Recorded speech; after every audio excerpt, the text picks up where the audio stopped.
चलिए रुक करते हैं अब खबरों की और विस्तार में। रायपुर में पूर्व मंत्री और रायपुर दक्षिण विधानसभा के विधायक ब्रजमोहन अग्रवाल ने प्रेस कॉन्फ्रेंस की। इस दौरान पत्रकारों से बातचीत करते हुए उन्होंने कांग्रेस सहित सीएम भूपेश बघेल पर हमला बोला है। उन्होंने कहा कि मुख्यमंत्री जी को आभास हो गया है कि वो जाने वाले हैं और बीजेपी आने वाली है। साथ ही ब्रजमोहन अग्रवाल ने ये भी कहा कि कांग्रेस में मुख्यमंत्री के पहले 4 दावेदार थे और अब 5 हो गए हैं। कांग्रेस छत्तीसगढ़ महातारी का उपयोग केवल राजनीति के लिए करती है। कांग्रेस अपनी हार की समीक्षा कर रही है।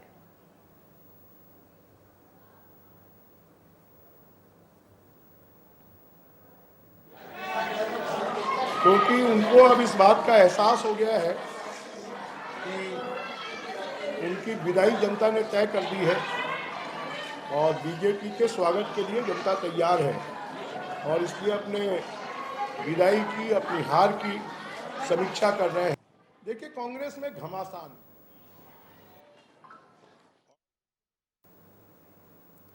छत्तीसगढ़ में दोनों चरणों के मतदान सफलतापूर्वक हो गए हैं। अब लोगों को 3 दिसंबर के दिन होने वाली मतगणना का इंतजार है। वहीं अब कांग्रेस की समीक्षा बैठक को लेकर पीसीसी चीफ दीपक बैज का बयान सामने आया है। उन्होंने कहा कि 2 दिन तक समीक्षा हुई है और प्रत्याशियों से चर्चा हुई है। पार्टी ने बेहतर चुनाव लड़ा है। 2023 में कांग्रेस फिर से सरकार बना रही है। छत्तीसगढ़ में 75+ सीटों पर जीत कर आएंगे। वहीं टीएस बाबा के सीएम बनने के बयान पर दीपक बैज ने कहा कि वो बयान हमारे वरिष्ठ नेता का व्यक्तिगत है, बीजेपी को मुद्दा चाहिए। वहीं मुख्यमंत्री के चेहरे को लेकर दीपक बैज ने कहा कि हमारी सरकार बन रही है, उसके बाद विधायक दल की बैठक में निर्णय लिया जाएगा। अंतिम फैसला आलाकमान का रहेगा। भारतीय जनता पार्टी दहाई तक भी नहीं पहुंच पाएगी पहले चरण के चुनाव में, और पहले चरण के चुनाव में कांग्रेस स्पष्ट बहुमत के साथ बढ़त बना के सेकेंड चरण के चुनाव में हम आ गए और सेकेंड चरण के चुनाव में भी जबरदस्त चुनाव लड़े हैं और सेकेंड चरण में भी 70 सीटों में जबरदस्त कांग्रेस को बढ़त मिलेगी। इस समय फिर से दुर्ग संभाग 6 के 6 सीटों पे कांग्रेस जीतेगी। हमारे प्रत्याशियों ने बेहतर चुनाव लड़ा है, पार्टी ने बेहतर चुनाव लड़ा है और हमारी सरकार ने 5 साल बेहतर काम किया है और आने वाला समय में हम लोग क्या काम करने वाले हैं। तो ये 2-3 चीज़ें एकदम क्लियर, साफ साफ और स्पष्ट है। इनके साथ छत्तीसगढ़ में ये सब चीज़ों को लेकर छत्तीसगढ़ में पहले और दूसरे चरण के मतदान समाप्त होने के बाद मतदान पूर्तियों को राजधानी रायपुर के सेजा बाहर स्थित इंजीनियरिंग कॉलेज में सुरक्षित रूप से रखा गया है। सुरक्षा के लिहाज से पुख्ता इंतजाम किए जा रहे हैं। बता दें कि 3 दिसंबर को राज्य में चुनाव के परिणाम घोषित होने हैं, जिसको लेकर मतदान पूर्तियों की सुरक्षा लगातार जारी है। वहीं स्ट्रांग रूम की सुरक्षा को लेकर एएसपी नीरज चंद्रकार ने कहा कि स्ट्रांग रूम की सुरक्षा के लिए उचित दिशा निर्देश दिए गए हैं। वहीं सुरक्षा बलों की कड़ी निगरानी सुरक्षा रूम में बनी हुई है और उसके आसपास के क्षेत्र पर भी लगातार निगरानी रखी जा रही है ताकि किसी प्रकार की हस्तक्षेप चुनौती प्रक्रिया में ना पड़े। इसका ध्यान पूर्ण तरीके से रखा जा रहा है। छत्तीसगढ़ में 2 चरण के चुनाव हो गए हैं। अब 3 तारीख को चुनाव के रिजल्ट आने हैं। उसी को लेकर अब ईवीएम जो है स्ट्रांग रूम में रखे जा चुके हैं, जिस पर कड़ी निगरानी बनाई हुई है।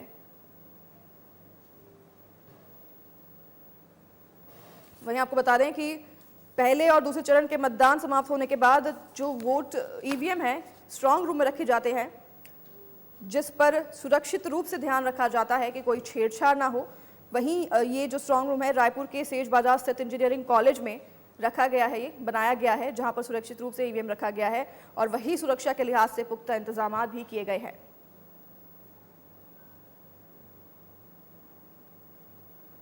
छत्तीसगढ़ में 2 चरण के चुनाव हुए हैं। उसमें पूरी सिक्योरिटी एक पहले से ही निर्धारित की गई है। उसके अनुसार जो बिल्डिंग है उसकी सुरक्षा पैरामिलिट्री फोर्स को देना था, तो हमारे यहाँ सीआईएसएफ की पूरी एक कंपनी उसकी सुरक्षा कर रही है। उसके बाद दूसरा कार्डन जो होता है इंटरमीडिएट कार्डन बोलते हैं, उसमें आर्म्स गार्ड लगाना था, तो हमारे जो छत्तीसगढ़ आर्म फोर्स की जो पुलिस है उसकी एक प्लाटून वहाँ पर डिप्लॉय की गई है। और तीसरा लेयर अर्थात आउटर कार्डन जो है वो डिस्ट्रिक्ट फोर्स के अधीन होना, तो एक टीआई के नेतृत्व में वहाँ पर हम लोगों ने टीम बना के रखी है। उसमें भी करीब 30 से 40 लोग सुरक्षा पे लगे हुए, जो 24 आवर्स वहाँ पे ड्यूटी लगी हुई है। साथ ही चूँकि पारदर्शिता रखनी है, इस कारण इलेक्शन कमीशन के गाइडलाइन के अनुसार जितने भी स्ट्रांग रूम हैं वो सबके सीसीटीवी कनेक्ट है और वो हमारे आउटर लेयर के बाहर में एक स्क्रीन लगा हुआ है जिसपे प्रत्याशी जो हैं उसके एजेंट उस पर आकर लगातार निगरानी रखते हैं, देखते हैं। तो इस प्रकार से फुल प्रूफ एक सिक्योरिटी वहाँ पर प्रोवाइड कराई गई है। और सीएसपी नया रायपुर इसके नोट सारंगढ़ बिलाईगढ़ जिले के ग्राम गुडेली में वैध पत्थर खदानों की संख्या नाम मात्र है, जबकि अवैध खदानों की भरमार है। पिछले कुछ सालों का आकलन करें तो गुडेली में वैध पत्थर खदान केवल गिने चुने क्रशर संचालक ही संचालित कर रहे हैं, जबकि अवैध खदान की संख्या बढ़ने के साथ साथ यहाँ ब्लास्टिंग भी नियमित होती रहती है। हाल ही में एक खदान का ब्लास्टिंग वाला वीडियो खूब सुर्खियों में रहा, जिसका वीडियो तेजी से वायरल भी हुआ है। हालांकि इसकी पुष्टि अभी तक नहीं हो पाई है कि ब्लास्टिंग किसने और किसके खदान पर करवाई है, लेकिन इतने तो साफ है कि गुडेली के पत्थर खदानों में दिन दहाड़े ब्लास्टिंग किया जा रहा है। साथ ही आपको बता दें कि आज तक इन अवैध खदानों पर कोई बड़ी कार्रवाई नहीं की गई है और लिहाजा वही कारण है कि खनन माफिया खदानों में दिन दहाड़े ब्लास्टिंग कर पत्थर की निकासी कर क्षेत्र के छोटे बड़े क्रैशर में भारी मात्रा में पत्थर की सप्लाई करके खूब कमाई कर रहे हैं।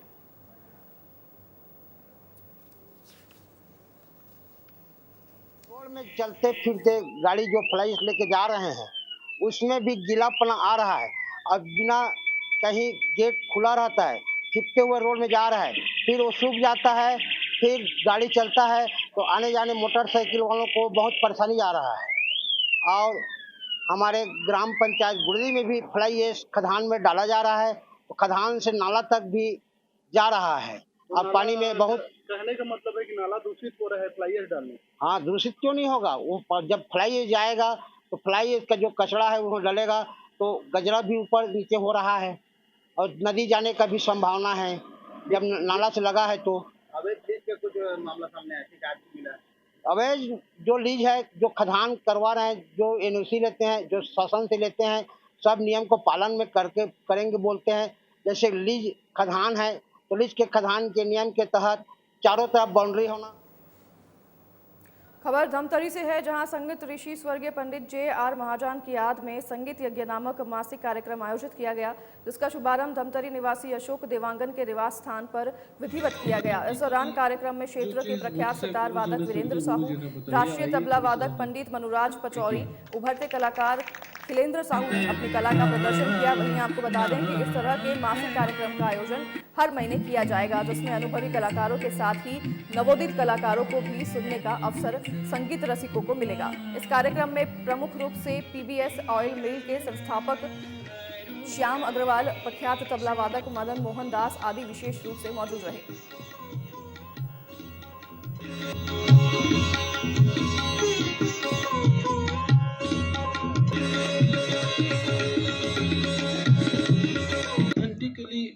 जो चीज मुझसे गुरुजी ने स्वर्गीय गुरुजी ने बताई, आइए थोड़ी सी संगत कर लीजिए। Thank you.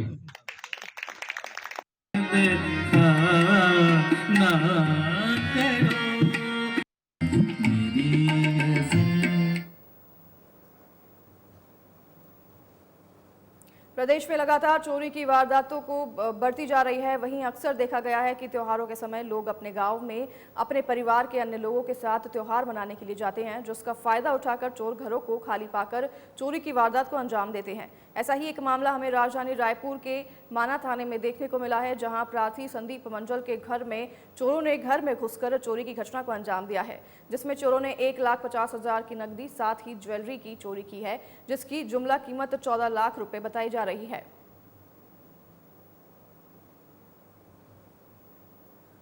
संदीप मंडल एक ये प्रॉपर्टी डीलर है, इसके घर में चोरी हुई, इसकी उसने शिकायत माना थाने में दर्ज कराई है। उसके रिपोर्ट के अनुसार 14 लाख रुपए की ज्वेलरी और 7 लाख रुपए नगद ये किसी ने चोरी कर लिया। जब इलेक्शन डे था उसी बीच में वो दिन में अपने घर से जब गायब हुए थे, कुछ समय के लिए गए कहीं बाहर गए थे और उसी बीच में जब वापस आए तो उन्होंने देखा कि घर में दिन के समय में चोरी हुई है। पुलिस, क्योंकि हमारी एक बड़ी घटना थी, पुलिस की क्राइम ब्रांच की टीम और वरिष्ठ अधिकारी भी सब पहुंचे थे। अभी हम बहुत सारे दिशाओं पे इस पे काम कर रहे हैं, जल्द से जल्द आरोपी पुलिस की गिरफ्त में। मध्य प्रदेश में कांग्रेस ने शाजापुर जिलाध्यक्ष योगेंद्र सिंह बंटी को पद से हटा दिया है। बता दें कि उन पर चुनाव में पार्टी के खिलाफ काम करने का आरोप लगा है। वहीं योगेंद्र सिंह बंटी ने बताया कि उन्हें कांग्रेस पार्टी से प्राथमिक सदस्यता 6 साल के लिए निष्कासित किया गया है। उन्होंने आगे बताया कि कांग्रेस पार्टी ने विधानसभा चुनाव में पार्टी विरोधी कार्य करने वालों को पद से हटाया है।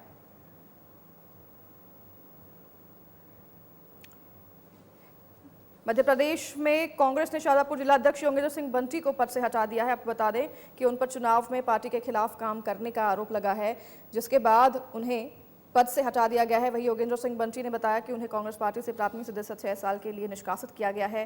वहीं उन्होंने आगे यह भी बताया कि कांग्रेस पार्टी ने विधानसभा चुनाव में पार्टी विरोधी कार्य करने वालों को पद से हटाया है। बालाघाट में नारी सम्मान योजना प्रभारी अनुराग चतुर्मोहता ने प्रेस कॉन्फ्रेंस की।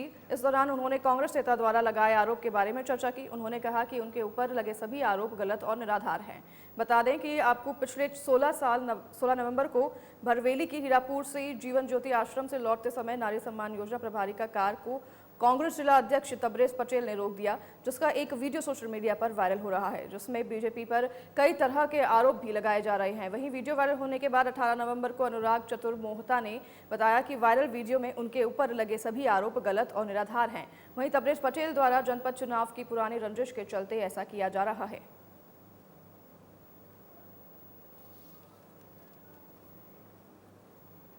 धार में विश्व मधुमेह दिवस के अवसर पर नगर के निजी अस्पताल में पत्रकार कर मधुमेह रोग विशेषज्ञ डॉक्टर अशोक जैन ने मधुमेह रोग की रोकथाम के बारे में जानकारी दी। साथ ही इस बीमारी से कैसे बचा जाए इसके बारे में भी लोगों को बताया। इस दौरान उन्होंने बताया कि देश में 7.5 करोड़ लोग मधुमेह रोग से पीड़ित हैं। वहीं धार जिले की बात करें तो धार जिले में इसकी संख्या करीबन 1 लाख है, जो तेजी से बढ़ती जा रही है।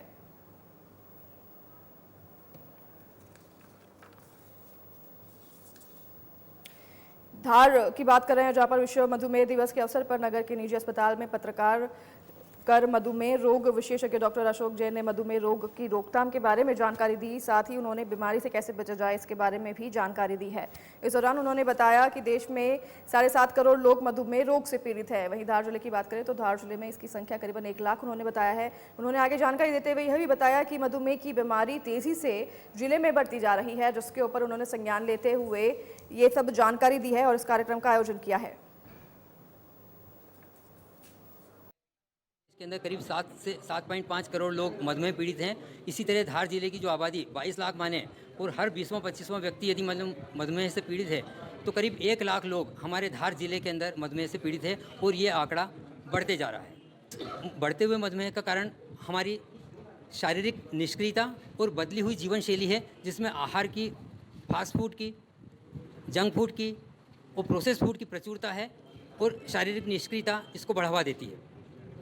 आज की जो मीटिंग खास रूप से रखी गई थी कि जो गर्भवती माँ को भी साइड इफेक्ट हो सकते हैं, इस सब को रोकथाम के लिए ज़रूरी ये है शारीरिक सक्रियता हो, स्ट्रेस लेवल की या टेंशन की कमी हो और हमारा आहार संतुलित और उचित हो, जो कि हमारे सामान्य वजन को बनाए रखे, न कि मोटापे को डेवलप करे। इन सब प्रक्रियाओं और साथ में दवाओं और इंसुलिन का उपयोग करके हम मधुमेह पर और गर्भावस्था में होने वाली मधुमेह पर नियंत्रण पा सकते हैं। व्यायाम का आपने जिक्र किया है कि व्यायाम से शुगर घटती है, तो एक व्यक्ति अगर 2 किलोमीटर दौड़ता है, पसीना बहाता है, तो उसकी कितनी शुगर कम हो सकती है? ये आप मान लीजिए कि यदि 2 किलोमीटर व्यक्ति दौड़ेगा तो इस पर डिपेंड करता है कि वो कितनी तेज़ी से दौड़ रहा है और कितनी उसकी सांस फूलती, उसकी कितनी हृदय की धड़कन बढ़ जाती। इन सबको मिला के करीब माने तो किसी व्यक्ति के अंदर 150 कैलोरी तो किसी व्यक्ति में 200 कैलोरी, इतनी कैलोरी उसमें यूज़ हो जाती है। ओमकारेश्वर में 20 नवंबर सोमवार से ब्रह्म मुहूर्त में गोपाष्टमी से भोलेनाथ ओमकारेश्वर मालवा और निमाड़ भ्रमण पर जाएंगे, जिसे लेकर ट्रस्ट द्वारा पूरी तैयारी कर ली गई है। वहीं प्राचीन परंपरा के अनुसार ओमकारेश्वर भगवान प्रतीकात्मक रूप से मालवा निर्माण की प्रजा का हाल चाल जानने के लिए सोमवार मंगल आरती के बाद ओमकारेश्वर मां नर्मदा का विशेष श्रृंगार होगा और 1.25 मन सुकड़ी मोटे आटे और पंचमेवा से बनी प्रसादी का भोग लगाया जाएगा। वहीं ढोल और ताशे के साथ नगाड़े घंटियां बजाई जाएगी। 15 दिन के बाद 5 दिसंबर भैरवाष्टमी पर निमाड़ मालवा में हालचाल जानने के बाद बाबा वापस पहुंचेंगे।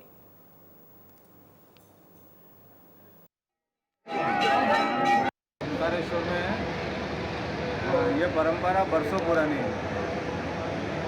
जब पार्वती मैया का यहाँ प्राण प्रतिष्ठा स्थापन हुआ है तो ये मालवा से मैया का जो है विग्रह वहाँ से जैनमानों ने प्रदान किया था, तो उस कारण इनको मालवा का ससुराल कहते हैं भगवान शंकर का।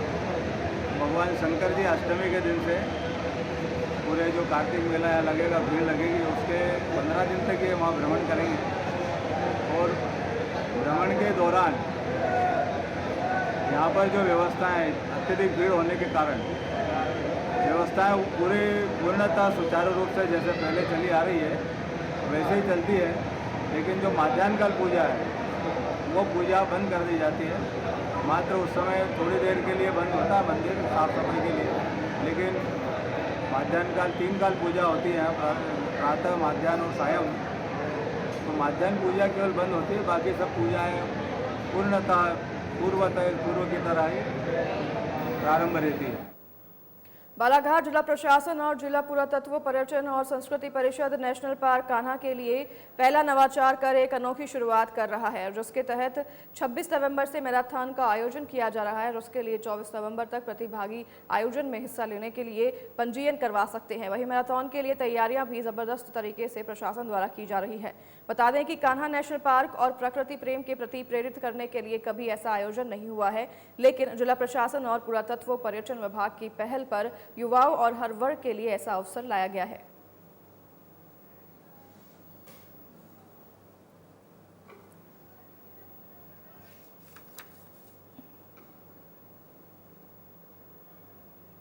महर में संकल्प सामाजिक उत्थान समिति के द्वारा पिछले निशुल्क नेत्र शिविर का आयोजन किया गया, जिसमें चित्रकूट से आए डॉक्टर अमित पाठक और उनके सहयोगियों ने लगभग 250 मरीजों की आंखों का परीक्षण किया। वहीं मोतियाबिंद के मरीजों को निशुल्क ऑपरेशन कर चश्मे भी प्रदान किए गए।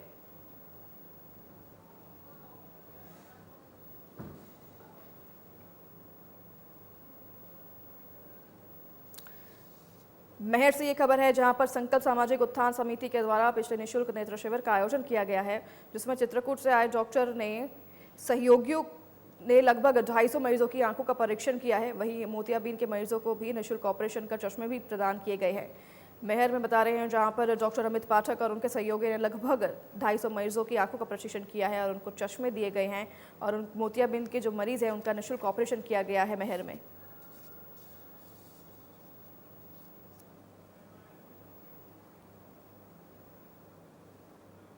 नारायणपुर में कलार समाज के द्वारा बड़े धूमधाम से सहस्त्रबाहु अर्जुन जयंती मनाई जा रही है। वहीं कलार समाज के जिला अध्यक्ष बिंदेश महापात्र के उपस्थिति में ग्राम बिजली से कार्यक्रम की शुरुआत हुई। वहीं इस दौरान सहस्त्रबाहु अर्जुन जयंती की विशाल शोभा यात्रा भी निकाली गई।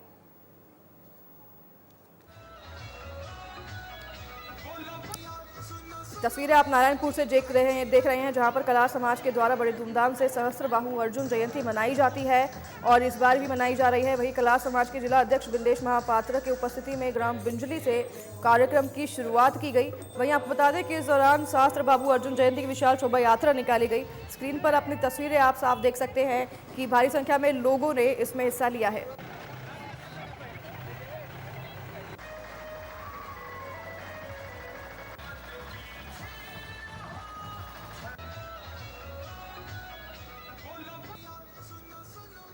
बजगांव थाना क्षेत्र की सलोनी कला पंचायत में कलयुगी पति ने पत्नी की हत्या कर दी। पति ने पत्नी के गर्दन और सिर पर सिलबट्टा से वार कर उसे मौत के घाट उतार दिया। बताया गया कि पति पत्नी के बीच धान कटाई को लेकर विवाद चल रहा था और इसी विवाद पर आरोपी पति आवेश में आकर पत्नी पर सिलबट्टा से हमला कर दिया, जिससे मौके पर पत्नी की मौत हो गई। वहीं आरोपी के रिश्तेदार का कहना है कि पिछले 6 महीने से आरोपी पति की मानसिक संतुलन ठीक नहीं है। इधर घटना की जानकारी मिलते ही भटगांव थाना प्रभारी अमृत भार्गव अपने टीम के साथ मौके पर पहुंचकर आरोपी पति को गिरफ्तार कर लिया है और शव का पंचनामा कर पोस्टमार्टम के लिए बिलाईगढ़ रवाना कर दिया है और आगे की कार्रवाई जारी है।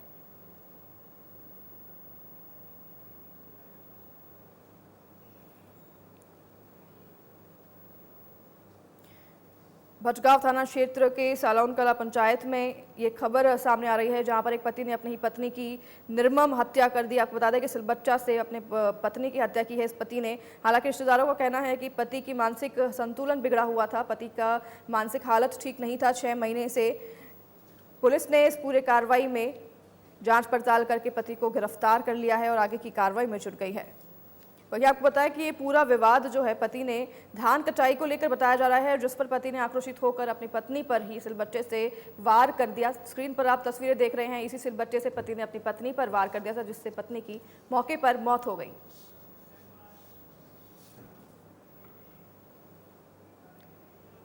खबर बेनूर से है, जहां बस स्टैंड में सुबह कोंडागांव की ओर से आती हुई ट्रक ने रोड किनारे खड़ी ट्रकों को जोरदार टक्कर मार दी। बता दें कि ट्रक की स्पीड इतनी ज्यादा थी कि आसपास खड़ी और अन्य ट्रकों को भी अपने चपेट में ले लिया। वहीं घटना में किसी को हताहत होने की खबर सामने नहीं आई है।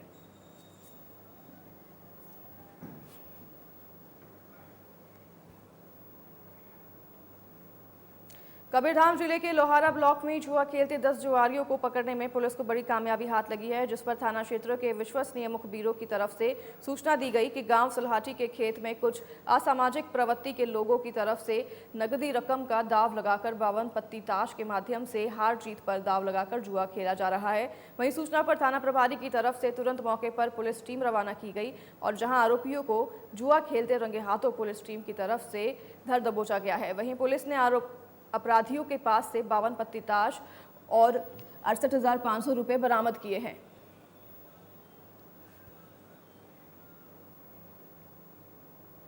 सरायपाली के झिरमिला चौक के पास कार और मोटरसाइकिल की जोरदार टक्कर हो गई। वहीं मोटरसाइकिल सवार एक व्यक्ति की मौत हो गई है और एक गंभीर रूप से घायल बताया जा रहा है। वहीं बता दें कि मृतक और घायल व्यक्ति की अभी तक पहचान नहीं हुई है। वहीं मौके पर पहुंची पुलिस मामले की जांच में जुट गई है। छत्तीसगढ़ में दूसरे चरण की 70 सीटों के लिए 17 नवंबर को वोट डाले गए थे, जिसको लेकर मुख्य निर्वाचन अधिकारी रीना बाबा साहेब कंगाले ने प्रेस कॉन्फ्रेंस किया है। इस दौरान रीना बाबा साहेब कंगाले ने कहा कि दूसरे चरण के 70 विधानसभा क्षेत्रों में मतदान 68.15% रहा। वहीं साथ ही उन्होंने बताया कि 3 दिसंबर को मतदान का परिणाम आएगा।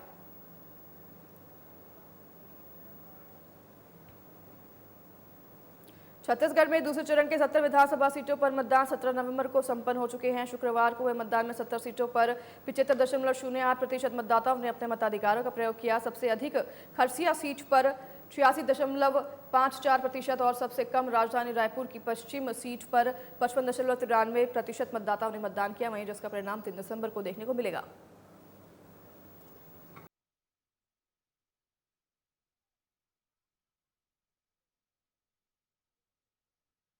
दो चरण में चुनाव हुए हैं। आपको बता दें कि पहले चरण में चुनाव 20 सीटों पर हुए थे, उसके बाद 70 सीटों पर 17 नवंबर को वोट डाले गए थे, जिसके बाद जो है रिजल्ट 3 दिसंबर को आएंगे। ओमकारेश्वर बांध मार्ग पर तत्काल लोक निर्माण विभाग ने मार्ग दुरुस्त कर दिया था, लेकिन वर्तमान में क्षेत्र का गंदा मलमूत्र सीधे सड़कों पर बह रहा है।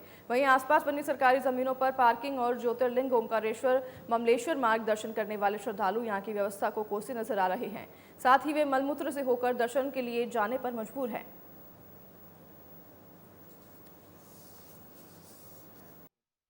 ओमकारेश्वर पूरा गंदगी वाला में इस तरह है। यहाँ पे नगर परिषद में बीजेपी की परिषद बैठी हुई है और लोकल के ही अध्यक्ष और पार्षद भी हैं, किंतु उन्हें भी कुछ समझ में दिख रहा है कि कितनी गंदगी वाला है।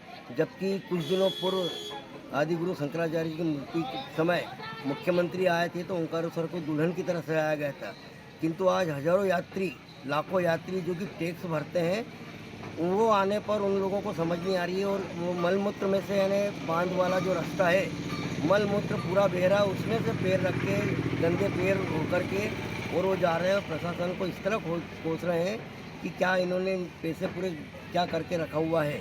जबकि ज्योतिर्लिंग पहुंच वाला मार्ग है वो, जबकि वो खुद ज्योतिर्लिंग पहुंच वाला मार्ग है और लोग इसे गंदे पैरों से होकर के वहाँ पे दर्शन करने के लिए जा रहे हैं। कि सीवरेज ट्रीटमेंट, हाँ, करोड़ों रुपए के सीवरेज के ट्रीटमेंट लगा रखे हैं और लाखों रुपये महीना उनको साफ सफाई के लिए दिया जाता है, किंतु उसमें कोई 1 रुपये का काम नहीं किया जाता है।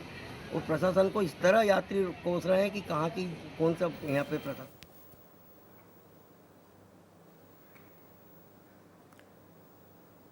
फिलहाल इस कार्यक्रम में हमारे साथ बस इतना ही। मैं नाया शर्मा आप सब लोगों की विदा, मुझे दीजिए इजाजत। नमस्कार।